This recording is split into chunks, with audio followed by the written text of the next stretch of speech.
Depuis plus de 80 ans, Columbia équipe les passionnés d'outdoor du monde entier. La marque conçoit des vêtements, des chaussures et des accessoires intégrant des technologies testées et éprouvées directement sur le terrain, pour les aventurières et les aventuriers d'hier et de demain. Columbia est fière de soutenir les baladeurs pour cette 5e saison. Les baladeurs.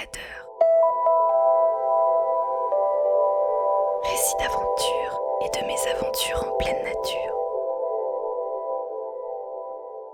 Un podcast du média Les Others.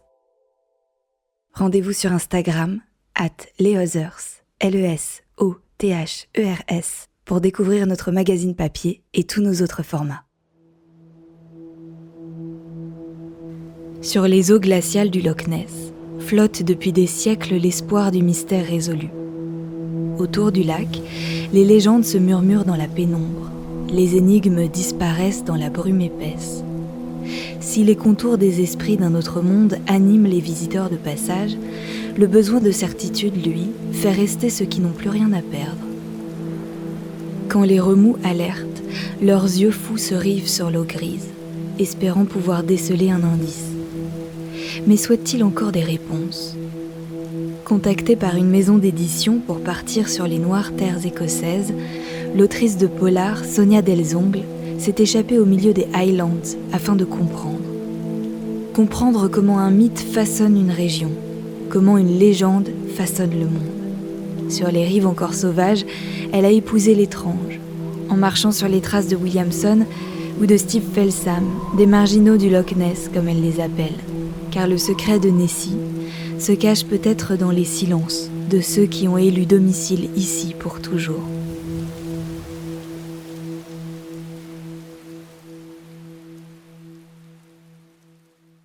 Déjà, le lac par lui-même est un lac qui invite à la découverte, à l'exploration, mais aussi à l'introspection. Parce que je dirais que ce lac est presque une métaphore justement de cette âme humaine. Et on aime projeter nos propres démons aussi dans la nature, d'où les légendes, d'où tous ces monstres qu'on a créés.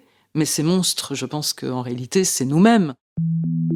Le déclic de ce voyage, en fait, c'est plutôt une sollicitation. Le déclic a eu lieu chez les éditrices de Paulsen, qui sont venues me chercher comme elles étaient venues chercher Caril Ferret, Jackie Schwartzman, Yann Manouk aussi, après, pour leur demander et me demander d'écrire un livre autour d'une thématique qui serait vraiment la plus appropriée aussi à mon univers, parce qu'elles n'ont pas oublié que je suis quand même auteur de thrillers et de polars, qu'il y a quand même dans mon univers du mystère et de la noirceur aussi. Donc un jour, elle m'appelle et elle me propose le Loch Ness.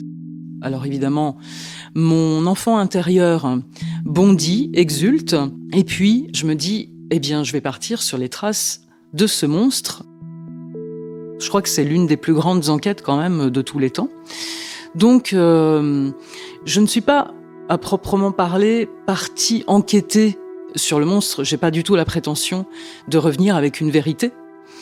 Mais je suis plutôt partie à la rencontre de cet univers qui réunit énormément de choses, des sciences diverses et variées, du journalisme, du reportage, même la police scientifique est intervenue, des scientifiques, voilà, et surtout, ce que j'ai appelé des marginaux du Loch Ness, qui attendent, qui ont pour la plupart quand même rompu avec leur vie d'avant, qui ont tout plaqué, tout quitté, pour se consacrer entièrement à peut-être une chimère. Ça ressemble aussi à un conte. En plus, c'est un conte qui se rapprocherait vraiment d'une réalité, parce que dans ce lac, c'est un petit peu, si vous voulez, comme une croyance en Dieu. On n'a pas de preuve de son existence, mais on n'a pas de preuve de sa non-existence non plus. L'arrivée en Écosse est impressionnante et fidèle à ce que l'Écosse peut dégager justement comme mystère, parce que l'arrivée se fait de nuit quand même, on va dire, le temps d'atterrir, etc., de prendre la voiture là-bas, et de prendre la route, donc de Glasgow à Fort Augustus, pour m'accueillir, parce que forcément il faut que je sois tout de suite dans l'ambiance. C'est la nuit glaciale, octobre-novembre, une pluie battante qui se transforme à certains moments en neige, glacée, enfin tout est humide et froid et glacial. Et je prends cette route, conduite à gauche, chaussée glissante, les phares qui m'éblouissent. Je pressens que la route, qui est quand même assez droite dans l'ensemble, mais à un moment donné, on attaque quand même des virages. C'est très incertain en fait. Tout est incertain et je ressens des présences. Attention, je ne parle pas de fantômes, je parle de présence géologique, de présence très forte, tellurique en fait. Je n'ai jamais eu une telle sensation d'être cueillie tout de suite dans une atmosphère à part, voilà, dans une atmosphère vraiment mystérieuse. Et en plus, en Écosse, il y a quand même eu des massacres historiques entre des clans. Il y a eu beaucoup de sang sur cette terre. Et peut-être qu'on ressent finalement tout ça. La nuit est vraiment d'encre. C'est une nuit noire. Sur la route, il y a écrit en très gros slow, ralentissez. Et puis j'ai compris la signification de ce slow. Ce slow, c'est aussi pour qu'on ralentisse, parce qu'il y a une nature autour. Cette route me marque. Et puis je finis quand même par arriver à Fort Augustus. Fort Augustus, c'est pas seulement une étape, c'est là où je vais vivre en fait quelque temps, d'où je vais graviter dans la région des Highlands, autour du loch, et puis ensuite jusque l'île de Skye. Fort Augustus, c'est le départ du loch. Et c'est la ville consacrée à Nessie. Nessie est partout. Nessie est sur le moindre petit stylo, petit mouchoir, t-shirt. Tous les objets, en fait, sont consacrés au monstre du Loch Ness, à Nessie, parce que Nessie, évidemment, c'est le nom... déjà, on dit « elle », c'est féminin. Donc voilà, je m'amuse à découvrir un petit peu ce foisonnement, cette surabondance comme ça de Nessie partout. Et je me dis, Nessie mérite autre chose. Le monstre du Loch Ness mérite autre chose. Et j'espère que je vais trouver autre chose en allant sur les bords du loch. La première apparition du monstre a eu lieu 500 et quelques. C'était un moine qui se trouvait justement au bord du Loch Ness, qui a eu vent de la présence en fait d'un monstre et qui a voulu justement voir ce qui se passait. Donc il y a un jeune moine qui est parti nager dans ce loch, et à un moment donné, il se retrouve face à une gueule, une gueule terrifiante, une gueule monstrueuse. En fait, voilà, le monstre avait surgi. Un monstre avait surgi du lac, parce qu'à l'époque, c'est pas le monstre, c'est un monstre, voilà. Et le moine a prié pour sauver le jeune, un peu peut-être imprudent, inconscient, téméraire en tout cas. Donc, le monstre a plongé dans les eaux du Loch Ness et il n'est plus réapparu pendant 5 siècles, même un peu plus. Il a refait surface par étapes comme ça. Il refaisait surface. Et vraiment, les apparitions se sont rapprochées à partir de 1900. Justement 1905, 1910, 1900 et quelques, etc., 1920. Et on va s'apercevoir aussi que ça va de pair quand même avec les événements, soit les événements qui touchent le pays lui-même, soit les événements qui touchent une plus grande partie du monde, en tout cas qui plongent dans la noirceur, voilà, qui plongent une partie de l'humanité, soit en Écosse, en Grande-Bretagne en tout cas, soit avec les guerres mondiales aussi.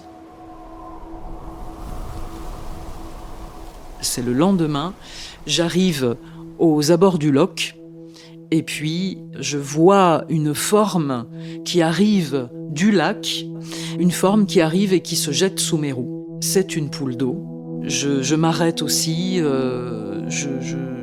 très sensible évidemment à la cause animale. Pour moi, c'est pas anodin de renverser, enfin d'écraser, puisque c'est le cas, un animal. Je crois un petit peu aux signes aussi, et je me suis dit, bon, quel est le message là? Quel est le message que m'envoie le loch? Peut-être de respecter son mystère, de respecter sa quiétude. J'ai besoin déjà d'aller tout de suite voir le loch et aller sur les bords, et c'est la première fois, encore une fois, là, vraiment, je découvre.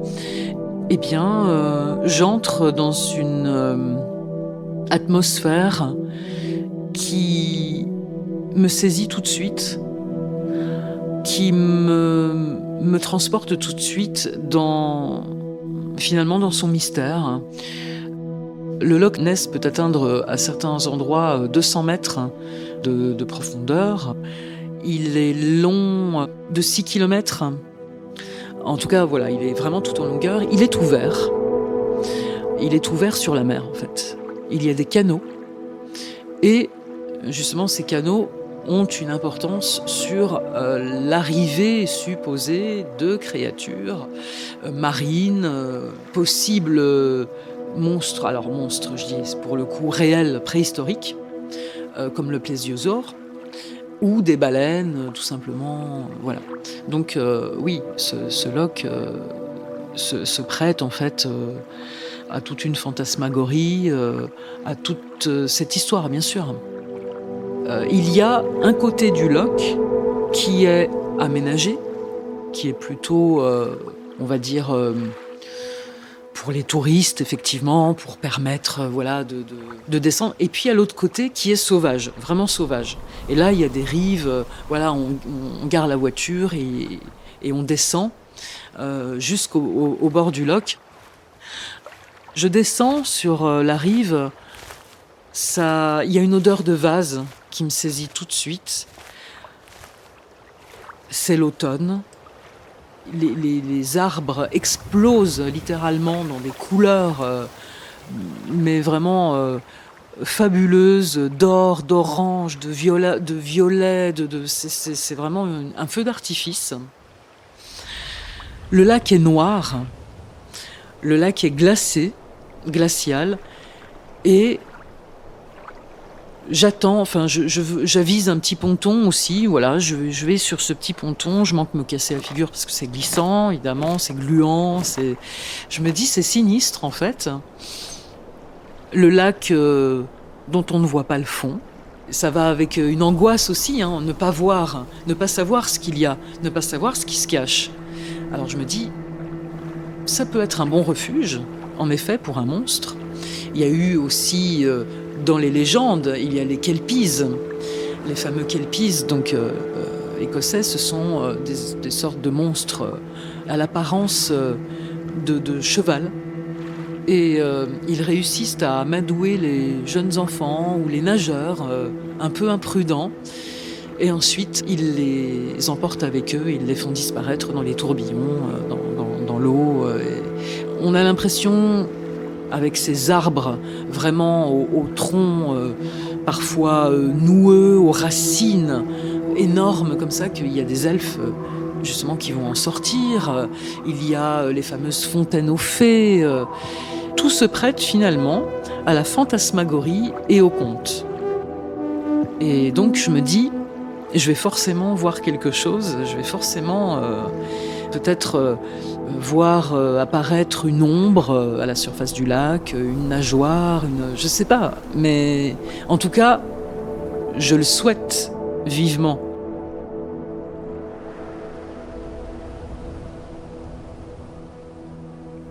Le premier jour, je vais aussi voir les ruines du château d'Urquhart qui se dressent comme ça. Je compare tout de suite ça à une vieille molaire. Un château édenté comme ça. Et évidemment, je visite aussi ces ruines. Et il y a eu les premières apparitions de Nessie. Parmi les premières, c'était justement un peu au large de ce château. Je me poste à une des fenêtres, en hauteur, et je regarde.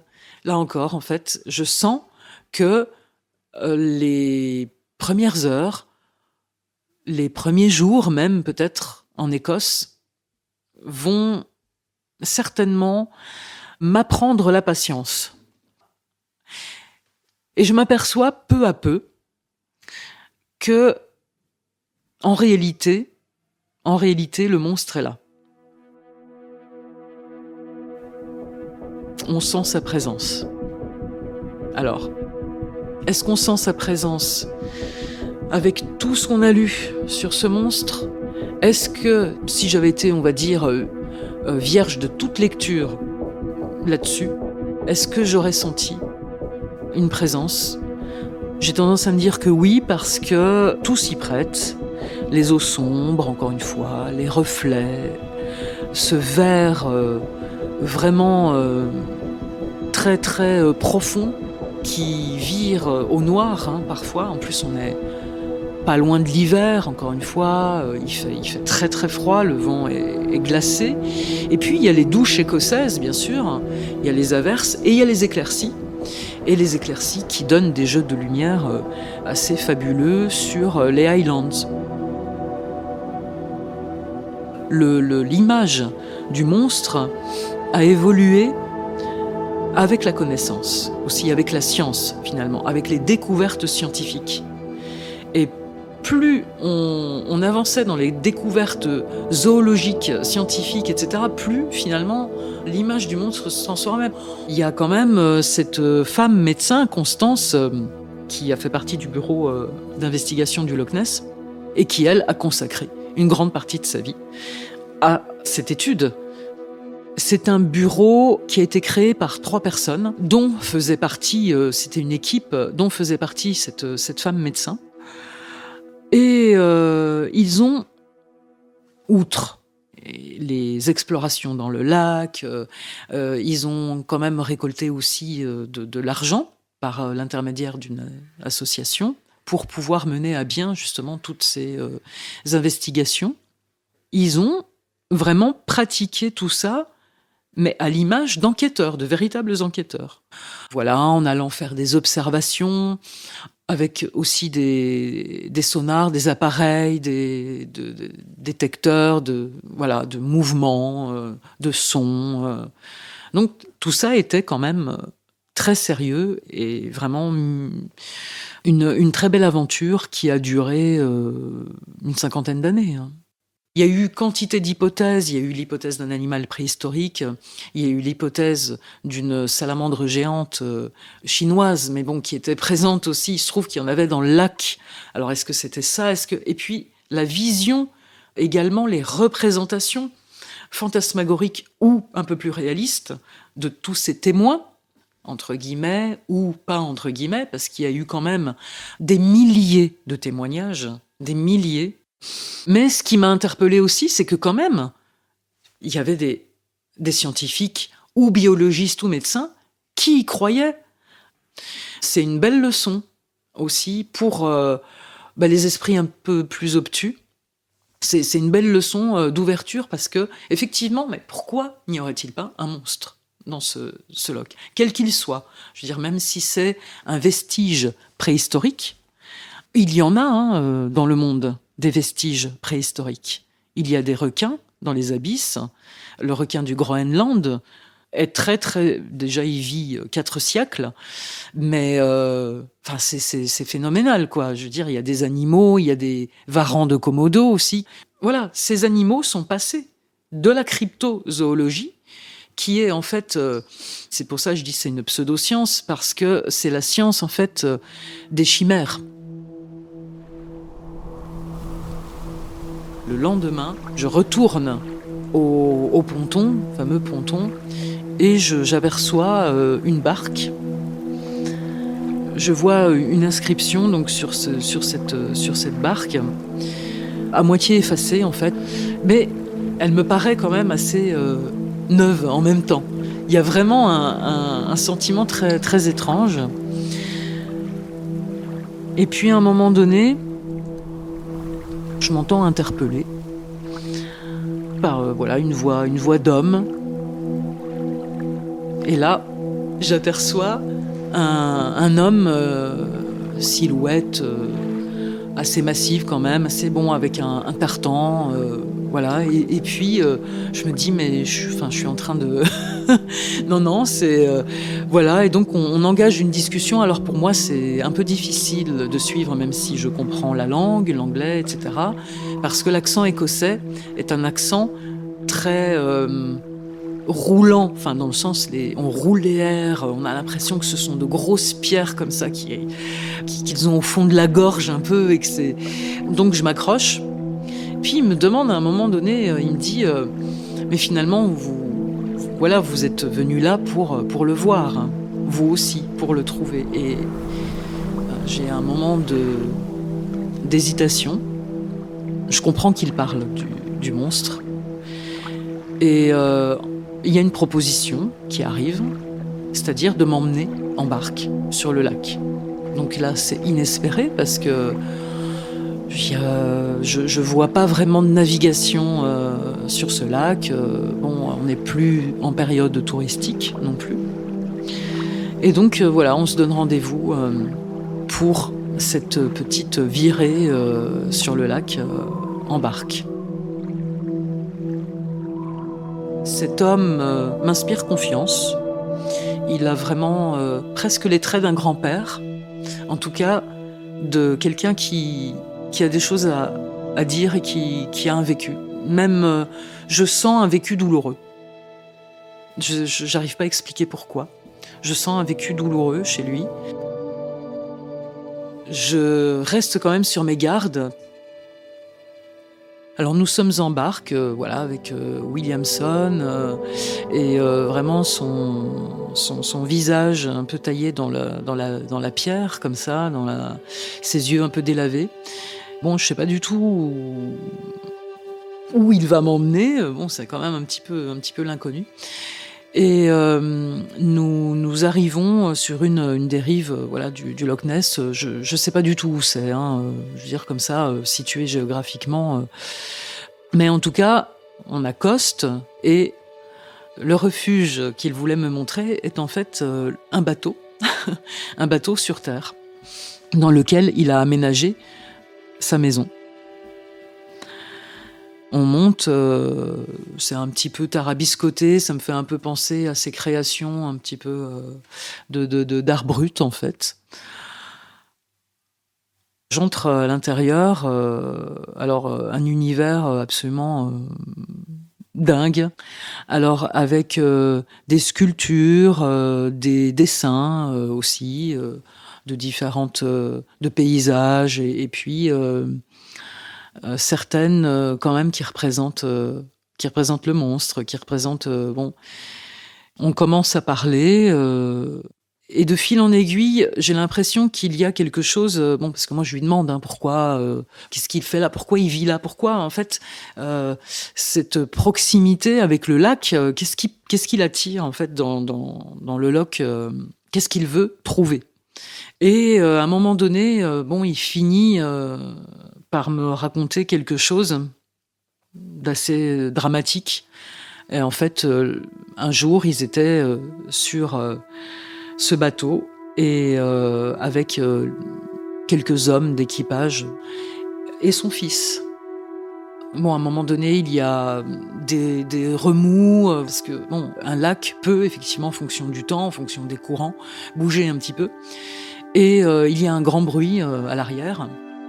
Il y a un branle-bas de combat, etc. Et Williamson apprend que son fils est tombé, en fait, dans le loch, et ils essayent vraiment de le récupérer. Et ils ne le récupèrent jamais. Il sombre dans les tourbillons.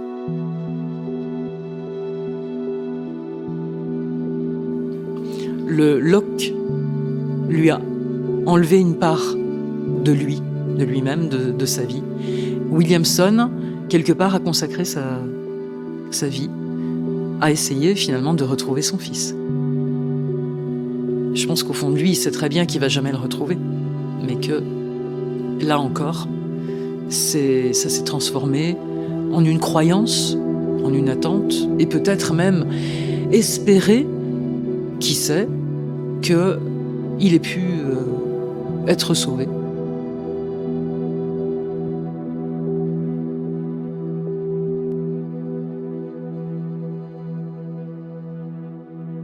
Sur les bords du loch, il y a aussi Steve Feltham, et donc lui, il n'était pas là, je n'ai pas pu le rencontrer malheureusement, mais il s'est établi sur les bords du loch pour observer pendant 27 ans.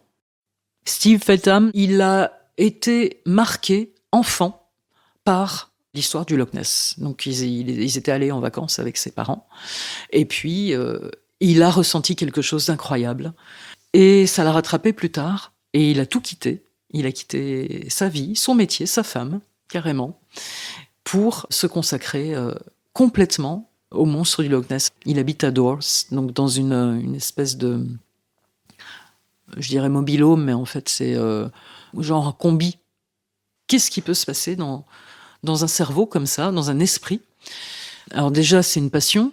Enfin, de toute façon, j'ose espérer que c'est une passion et non un suicide, même si on peut se demander parfois si c'est pas une sorte de suicide social, ou en tout cas de retraite, parce que c'est une sorte d'ermite aussi du Loch Ness.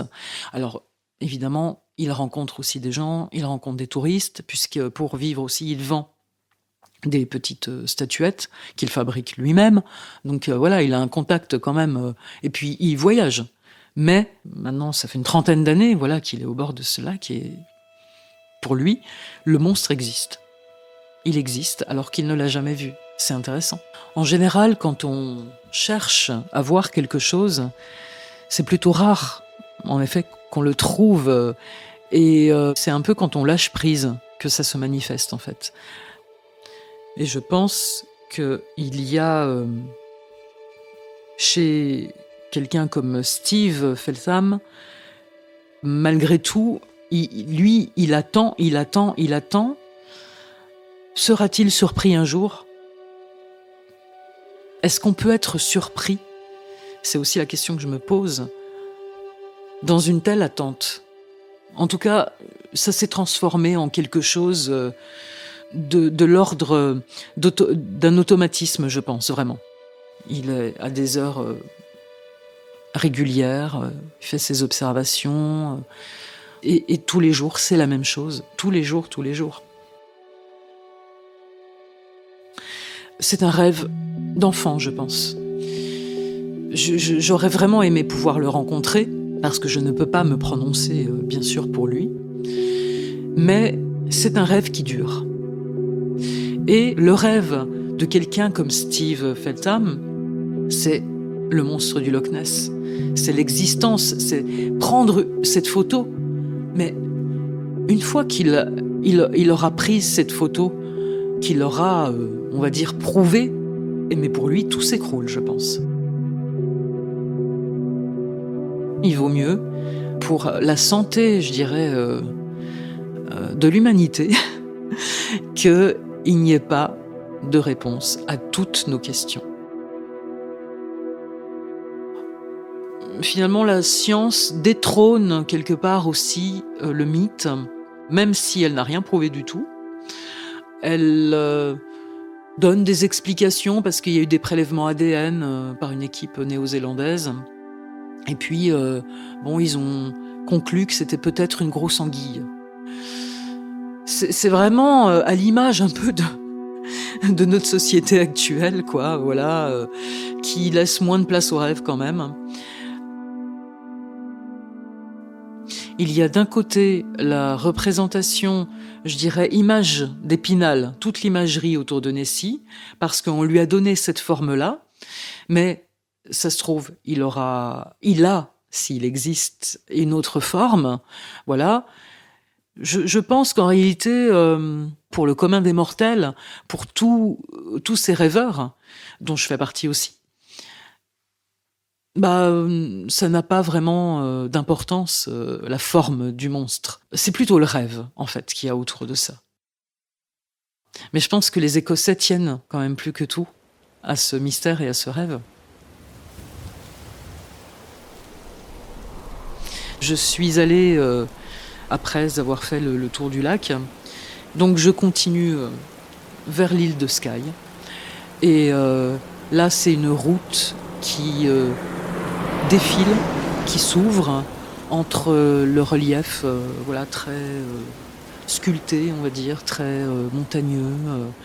Les paysages changent de plus en plus parce que les couleurs des Highlands ne sont pas les mêmes. On va vers Mars. Et vraiment, les couleurs sont ces ocres comme ça, orangés, rouille. Là, on va vers une autre dimension, je le sens aussi. Je sens que l'île de Skye est encore autre chose. Plus déserte, plus lunaire aussi. Et puis, il y a The Old Man of Storr, qui est un rocher anthropomorphe, qui ressemble justement à un vieillard qui regarderait éternellement l'horizon. Peut-être comme Steve Feltham et Williamson, il regarde aussi l'horizon pour voir apparaître son rêve. Dans mon roman, en tout cas, sur l'île Noire, c'est à la fois un roman, à la fois un récit, à la fois un voyage intérieur aussi.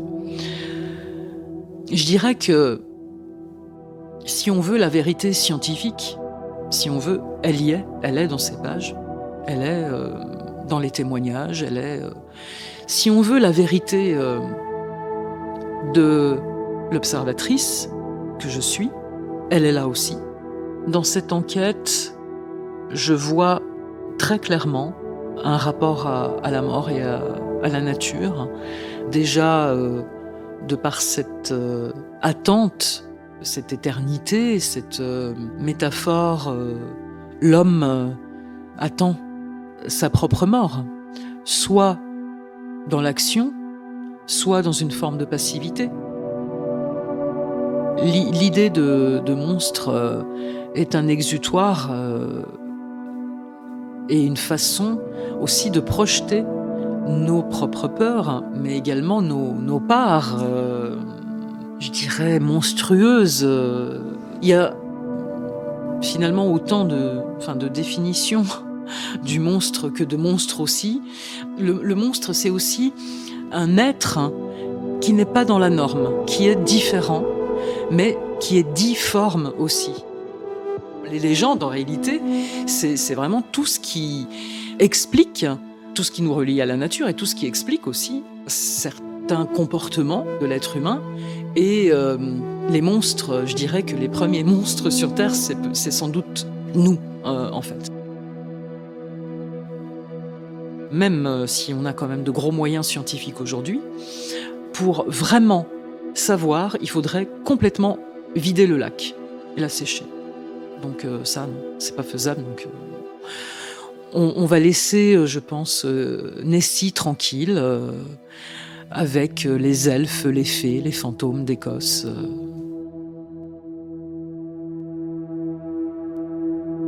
Les profondeurs froides du lac mystérieux, les fantasmes ancestraux et la solitude des marginaux qui le côtoient ont inspiré à Sonia Delzongle l'écriture de son enquête. Sur l'île Noire a été publié chez Paulsen en 2021. Un récit fascinant qui explore le fantastique et le réel que nous vous conseillons de lire pour prolonger ce voyage mystérieux. Les Baladeurs est un podcast du magazine Les Others. Cet épisode a été réalisé par Thomas Fir et monté par Chloé Vibo et Capucine Lebeau. Le texte a été écrit et lu par Clément Saccard. La musique originale a été composée par Nicolas de Ferrand et le mixage a été assuré par Laurie Galigani. Merci à Sonia Delzongle pour sa participation et merci à vous d'avoir écouté cet épisode. On se retrouve dans 15 jours pour une nouvelle aventure, alors à très bientôt.